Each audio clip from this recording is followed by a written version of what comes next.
Hello guys, welcome to my channel. You know who this is. Ogie Vlog nga pala guys.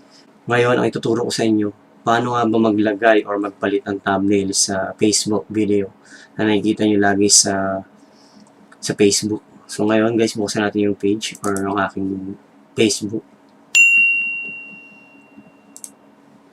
Meron ako guys mga page na monetize. Muna buksan natin ito si Norris Clothing. No. Guys, don't forget to subscribe para lagi tayong updated sa ating mga bagong video. Ngayon guys, kung gusto niyo palitan, halimbawa nakapag-upload na kayo, hindi pa kayo nakapaglagay ng thumbnail sa video na in-upload niyo, ganito lang guys gagawin niyo. Mabilis lang to. Dapat naka-ready na yung thumbnail na ilalagay niyo. Yung thumbnail kasi na tinatawag, para siyang cover ng libro or cover ng video mo. Para mas madali siyang ma-recognize or madali siyang makita ng mga viewers natin. Lalo na sa Facebook, na napakalaki ng ng platform niya, napakalaki. Click mo yung video natin. Yung pakakainin natin, buka. Tapos click mo tong tatlong button na to, yung tatlong sunod-sunod. Ito guys, walang thumbnail to. Click natin.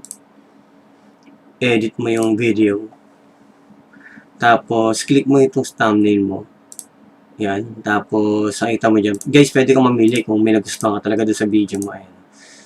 Yan, pwede kang mamili. May 10 image yan, pwede kang mamili. Pero dahil gusto mo may mga pangalan o may mga title, click mo lang tong image, add, or kaya ito, custom image. Tapos may naka-ready na ako dito guys, para dyan. Ginawa ko lang na saglitan. So, sample lang naman to eh. Ito mo, click mo yung picture na to. Galing din to dun sa video na naka-upload. Nilagyan ko lang ng mga title. Yun, ito na. Mayaman challenge, nasa ng mga senator. Yan, parang gusto niyang palabasin dyan eh. Siya nga, normal na tao, nag-donate siya. Yan, papansin nyo yung stream ads yan.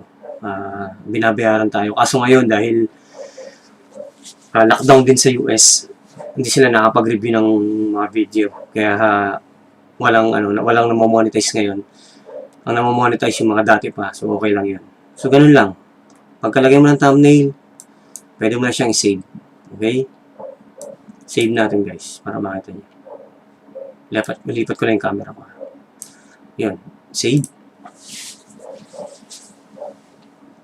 Yan. Yun na. Okay na yan. Punta ka na sa, sa page mo ulit para makita mo siya. Or mag-browse ka na ibang phone kung meron ka.